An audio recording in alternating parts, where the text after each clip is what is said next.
WhatsApp uninstall ചെയ്യേണ്ടതുണ്ടോ? ഇല്ല എന്നാണ് എൻ്റെ ഉത്തരം. അതിനെക്കുറിച്ചാണ് ഇന്നത്തെ നമ്മുടെ video. Welcome to tech tips.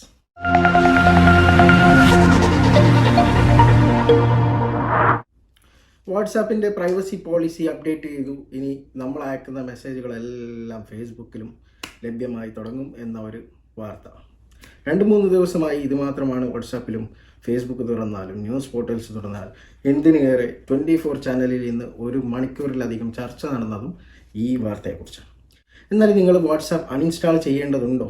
ഇല്ല എന്നാണ് എൻ്റെ ഉത്തരം. വാട്സാപ്പിൻ്റെ പ്രൈവസി പോളിസി മാറുന്നു എന്ന ഒരു അപ്ഡേറ്റ് എന്നൊരു വാർത്ത വാട്സാപ്പിൻ്റെ CEO ആയ അല്ലെങ്കിൽ ഫേസ്ബുക്കിൻ്റെ CEO ആയ മാർക്ക് സക്കർബർഗ് പുറത്തുവിട്ടിട്ട് കുറേ നാളുകളായി, ഏകദേശം 1 ആഴ്ചയിലധികമായി. എന്നാൽ 2 ദിവസം മുമ്പ് ഇലോൺ മസ്ക് എന്ന ലോക കോടീശ്വരൻ, ടെസ്ല എന്ന കമ്പനിയുടെ മുതലാളി, സ്പേസ് എക്സിൻ്റെയും മുതലാളി ഇലോൺ മസ്ക് ഒരു ട്വീറ്റ് ചെയ്തപ്പോഴാണ് ഈ വാർത്ത പടർന്നു പിടിച്ചത്. ഇലോൺ മസ്ക് ട്വീറ്റ് ചെയ്തത് യൂസ് സിഗ്നൽ എന്ന 2 വേർഡാണ്. ഈ ഒരു ട്വീറ്റ് വന്നതോടു കൂടിയാണ് വാട്സാപ്പിനെ മറന്നേക്കൂ എന്ന നിലയിൽ എല്ലാവരും ട്വീറ്റ് ചെയ്യുകയും അതുമായി ബന്ധപ്പെട്ട വാർത്തകളും ചാനലുകളും എല്ലാം ഏറ്റെടുത്തു. വാട്സാപ്പിൻ്റെ പുതിയ പോളിസി അപ്ഡേറ്റുകൾ എന്താണെന്ന് പറയുന്നതിന് മുമ്പ് യൂസ് സിഗ്നൽ എന്ന് ഇലോൺ മസ്ക് ട്വീറ്റ് ചെയ്ത ആ സിഗ്നൽ ആപ്പിൻ്റെ ഫൗണ്ടർ ആരാണെന്ന് നമുക്ക് നോക്കാം. വാട്സാപ്പിൻ്റെ ഫൗണ്ടറായിരുന്ന വ്യക്തി തന്നെയാണ് സിഗ്നൽ ആപ്പിൻ്റെയും ഓണർ.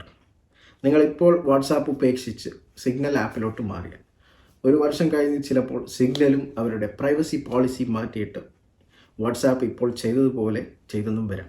അന്നേരം നമ്മൾ വേറെ ആപ്പിലേക്ക് മാറേണ്ടി വരും, അല്ലേ? എന്നാൽ വാട്സാപ്പ് അൺഇൻസ്റ്റാൾ ചെയ്യേണ്ടതില്ല എന്നാണ് എൻ്റെ ഒരു അഭിപ്രായം. കാരണം എന്തെന്ന് വെച്ചാൽ ഈ വാട്സാപ്പ് പ്രൈവസി പോളിസി അപ്ഡേറ്റിൽ പറയുന്നത് അവർ നമ്മുടെ ഡേറ്റ ഫേസ്ബുക്ക് കമ്പനീസുമായിട്ട് ഷെയർ ചെയ്യുമെന്നാണ്. വാട്സാപ്പ് നമുക്കറിയാം, മുമ്പ് ഒരു ഇൻഡിപെൻഡൻറ്റ് കമ്പനിയായിരുന്നു. തികച്ചും ഫ്രീ ആയിട്ട് സർവീസ് തരുന്ന ഒരു കമ്പനിയാണ്. ഒരു ആഡ് പോലും നമുക്ക് കാണാൻ പറ്റില്ല വാട്സാപ്പിൽ. പക്ഷേ 1.5 വർഷം മുമ്പ് ഫേസ്ബുക്ക് $1.5 ബില്യൺ കൊടുത്ത് വാട്സാപ്പിനെ സ്വന്തമാക്കിയ മാർക്ക് സക്കർബർഗ് 1.5 വർഷത്തിന് ശേഷം വാട്സാപ്പിൻ്റെ പ്രൈവസി പോളിസിയിൽ ചില മാറ്റങ്ങൾ വരുത്തുകയാണ്. നമ്മൾ വാട്സാപ്പ് ഉപയോഗിക്കുന്ന ഫോണിൻ്റെ IMEI നമ്പർ, IP അഡ്രസ്, നിങ്ങൾ വാട്സാപ്പ് ബിസിനസ് അക്കൗണ്ട് വഴി എന്തെങ്കിലും പർച്ചേസ് ചെയ്യുന്നുണ്ടെങ്കിൽ ആ ഐറ്റം എന്താണെന്നും അത് എത്ര രൂപ കൊടുത്ത്, അതുപോലുള്ള ഡേറ്റയാണ് ഇവർ കളക്ട് ചെയ്യാൻ തീരുമാനിച്ചിട്ടുള്ളത്. ഈ ഡേറ്റ കളക്ട് ചെയ്യുന്നത് വഴി അവർക്ക് നിങ്ങളുടെ രുചികൾ മനസ്സിലാക്കാൻ പറ്റുകയും നിങ്ങൾക്ക് അതിനനുസരിച്ച് ആഡ്സ് നിങ്ങളുടെ ഫേസ്ബുക്ക് അക്കൗണ്ടിൽ നിങ്ങൾക്ക് തരാനുള്ള ഒരു രീതിയായിട്ടാണ് ഈ ഡേറ്റ കളക്ഷൻ. സത്യം പറഞ്ഞാൽ നിങ്ങളുടെ ഫോണിൽ നിലവിൽ ഇതേ പ്രൈവസി പോളിസിയുള്ള പല ആപ്പുകളും ഉണ്ടാവും. അതായത് നിങ്ങൾ സെർച്ച് ചെയ്യുന്നത്, ഉദാഹരണത്തിന് നിങ്ങൾ ഗൂഗിൾ ക്രോമിലാണ് ഒരു ഫോണിനെ കുറിച്ച് സെർച്ച് ചെയ്തതെന്ന് വിചാരിക്കുക.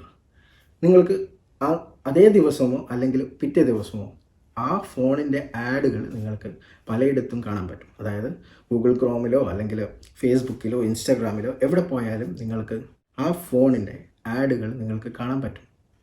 ഇത് ഓൾറെഡി മറ്റ് ആപ്പുകൾ ചെയ്യുന്നുണ്ട്. എന്തിനേറെ പറയണം, നമ്മുടെ ഗൂഗിൾ ആപ്പ് ചെയ്യുന്നുണ്ട്, ജിമെയിൽ ആപ്പ് ചെയ്യുന്നുണ്ട്, നിങ്ങൾ സെർച്ച് ചെയ്യുന്ന ഓൺലൈൻ ഷോപ്പിംഗ് ആപ്പുകൾ ചെയ്യുന്നുണ്ട്.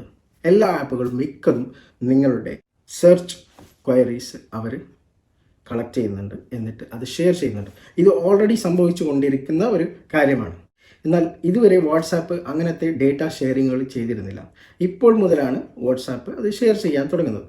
അപ്പോൾ ഓൾറെഡി നിങ്ങളുടെ ഫോണുകളിൽ പല ആപ്സും ഇത് ചെയ്യുന്നുണ്ട്. അപ്പോൾ നിങ്ങൾ വാട്സാപ്പ് അൺഇൻസ്റ്റാൾ ചെയ്യാനാണ് ഉദ്ദേശിക്കുന്നതെങ്കിൽ നിങ്ങൾക്ക് പല ആപ്പുകളും അൺഇൻസ്റ്റാൾ ചെയ്യേണ്ടി വരും. നിങ്ങളൊരു ആപ്പ് ഇൻസ്റ്റാൾ ചെയ്യുമ്പോൾ തന്നെ ശ്രദ്ധിക്കുക, നിങ്ങൾക്ക് അതിൽ പെർമിഷൻസ് കൊടുക്കേണ്ടി വരും. അലോ അടിച്ചു കൊടുക്കാറില്ലേ? സാധാരണ കോൺടാക്ട്സ് അടിച്ചു കൊടുക്കാറുണ്ട്, മെസ്സേജസ്, മൈക്രോഫോൺ, ഇതൊക്കെ നമ്മൾ പെർമിഷൻ അലോ അടിച്ചു കൊടുക്കാറുണ്ട്, അല്ലേ? ഇതൊക്കെ തന്നെയാണ് അവർ കളക്ട് ചെയ്യാൻ പോകുന്നത് ഇനി വാട്സാപ്പ്. അല്ലാണ്ട് നമ്മളുടെ പേഴ്സണലായി അയക്കുന്ന വാട്സാപ്പ് മെസ്സേജുകളൊന്നും അവർ കളക്ട് ചെയ്യില്ല എന്നാണ് അവരുടെ വിശദീകരണം. നമ്മൾ അയക്കുന്ന ഓരോ മെസ്സേജുകളും വാട്സാപ്പിലാണെങ്കിലും ടെലിഗ്രാമിലാണെങ്കിലും സിഗ്നൽ മെസ്സഞ്ചറിലാണെങ്കിലും അത് എൻഡ് ടു എൻഡ് എൻക്രിപ്റ്റഡ് ആണ്. അത് അവർക്ക് വായിക്കാൻ പറ്റില്ല. അവർ കളക്ട് ചെയ്യാൻ പോകുന്ന ഡീറ്റെയിൽസ് ഞാൻ നേരത്തെ പറഞ്ഞ പോലെ IP അഡ്രസ്, നിങ്ങളുടെ search history, WhatsApp business account വഴി നിങ്ങൾ എന്തെങ്കിലും പർച്ചേസ് ചെയ്യുമോ, പേയ്മെൻറ്റ് ചെയ്യുമോ, ഏതാണ് ആ ഐറ്റം, അതുപോലുള്ള ഡീറ്റെയിൽസുകളാണ് അവർ ഫേസ്ബുക്കുമായി ഷെയർ ചെയ്യാൻ പോകുന്നത്. ഫേസ്ബുക്കുമായി ഷെയർ ചെയ്യുന്നു എന്ന് പറയുമ്പോൾ നിങ്ങൾ വിചാരിക്കരുത് നിങ്ങളുടെ ഡാറ്റ ഫേസ്ബുക്കിൽ എല്ലാവരും കാണത്തക്ക വിധം അവർ ഷെയർ ചെയ്യുന്നു എന്നല്ല.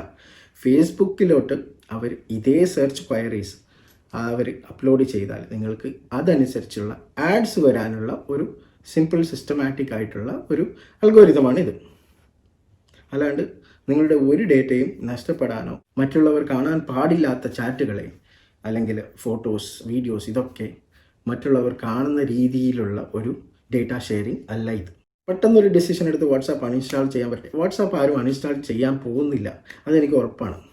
കാരണം വാട്സാപ്പ് പോലെ 200 കോടിയിലധികം ആൾക്കാർ ഉപയോഗിക്കുന്ന ഒരു ആപ്പ് വേറെയില്ല, മെസ്സഞ്ചർ ആപ്പ് വേറെയില്ല.